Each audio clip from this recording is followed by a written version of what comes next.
reviews over here on the M15 and M5 entries based on the report last week, right?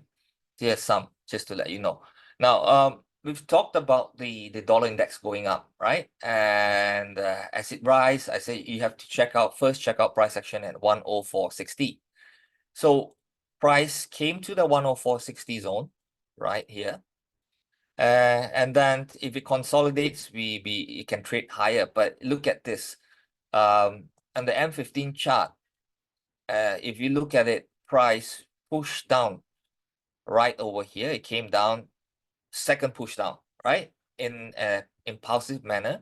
And on top of that, it created the gaps right over there, right? And if you remember, I've shared with you guys, 50% of the gap, it must push before this thing come down from here, right? So it did that, 50% of the gap. So that would have given you a nice return. So easily a 2-to-1 return right over here for you.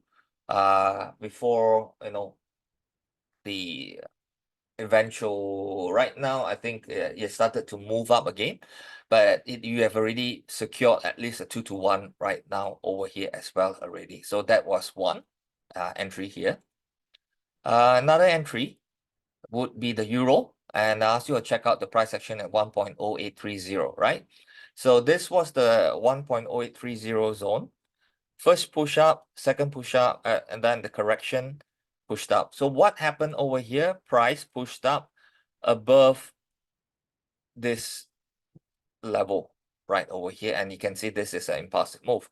So you look at the 3 candle patterns, 1, 2, 3, and then this was the only one that had a gap, right over here. This was the gap, this was the gap. So 50% of it, and there you go again. This one, I think this one would have given you a 3-to-1 return easily from over here. That's why what I want to tell you is this, that I'm giving you all levels, and if you can master even the smaller time frames and even the word checkout, you can actually find some trades there. Previously, we were only looking for the hourly candle patterns if I use this word bullish price action to indicate the movements, right? But right now, with the smaller time frames, even with the word checkout, these are high reactive areas that I'm identifying for you guys. Okay, so use that to your advantage over here. Just learn it, master it, and go for it. Yeah. For the dollar candy, ask you all to look for the 1.36 level for bullish price action. So if price is meant to go move up, price must reject this area strongly. So what happened was that price came to our level, or 136 right over here, and you are seeing this push up, push down, and then push up, right? So, but why this is not an entry? Now look over here. We are looking for that. This is the first, this is one. This is the candle that created the gap. This is the candle that took off the swing highs. Okay, all the swing highs right over here. But look, the next candle did not produce another high right over here. So we don't actually have that so-called 3 candle pattern. Neither do we have that gap or that we are looking for in the 3 candle pattern.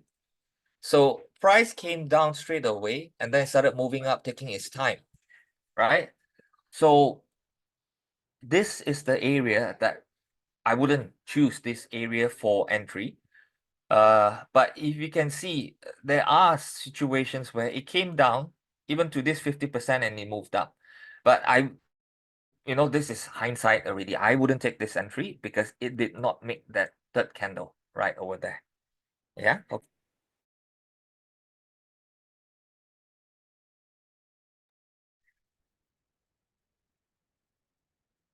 Right. Okay. So hopefully you understand that part. Now for gold, we are looking for gold to retest. Price is coming down, retesting the 270 area once again. Right. This was all Friday's report. All this was Friday's report. Now, I said price could move up from here. So if you took that cue and started looking, what you could see was that this was all the impulsive move coming in and consecutive bullish candles, right? So what I did was that I highlighted all the blue areas with the gaps right over here. So you would have taken a 50% entry right over here, that being the highest gap, right? So if you take that area, you look at was your risk, and then look at your return right over here. That's really crazy. Now, even you don't need to look that much. You need just simple 2 to 1. I think that's more than enough. And you would have seen quite a lot of trades that have given you your 2 to 1 already. This even last Friday's report alone. Yeah. Okay. So let's see, let's move on next one and see what's next. Now S&P. So we had the S&P 500 coming, hitting our level, okay, 552.75 area, and we had the 20 points buffer, so it would be 95, and this one was below even 85, so less than 10 points from here. So what happened next was that it started to push up strongly, and price impulsively move up above this area and creating multiple entry levels right over here. Now, oh, the last two, none, sorry. Now, notice this is a 5-minute chart, right? This is a 5-minute chart. So 5-minute chart, this would have been my entry just below this point right over here. I would have entered it and excuse me.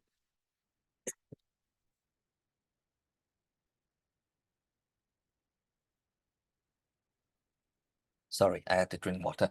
Uh, and not take the 50%. Sometimes they do happen that. So if you look at the S&P 500, that you would have caught it right over here.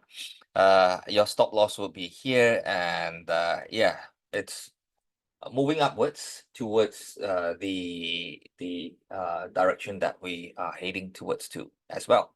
So that's all these are interesting, just to let you see this happening right over here as well. Okay. That was the S&P 500. Then okay, IBIT did not happen recently, but I just want to show you that stocks, it does work as well. Now, if you can see, this is the lower low right over here, and price came down, up, down, and you can see this impulsive move coming up already, right? So when you see the impulsive move, this was the area that could give you your entry 50% here. Your stop loss is over here. Now, price of course gave you some scare with that move down, but it opened up the next day right here at the 50% level, and that 50% level became like a support area. And from that moment onwards, it just flew up, gap, flew up, gap, and then filling all these gaps. You can see they like to come back to the 50% of the gaps before moving up once again.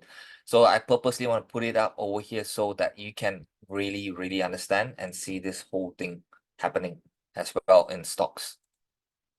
Then the China 50, this is another interesting trade that we had.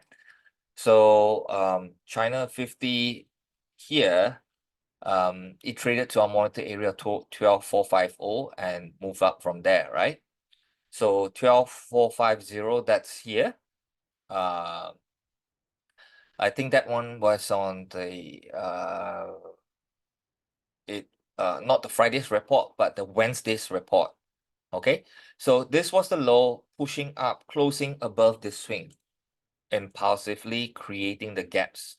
So what I did was that I highlighted all the gaps. This is the first gap, the second gap, the third gap. So you would have taken this third gap right over here. It came down to the third gap instead of stopping at the first. The first one, it did one test, two tests, and then it came down.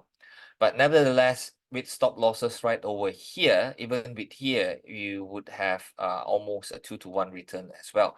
So you could see that this technique can be really profitable if you really master it. And once you understand this, then I would introduce further trading systems that revolves around this method. Okay. So I need you guys to practice. If you have questions, bring it up over here during the Monday's update, then we will talk more about it. Okay. So with that, I'll come to the Q&As at the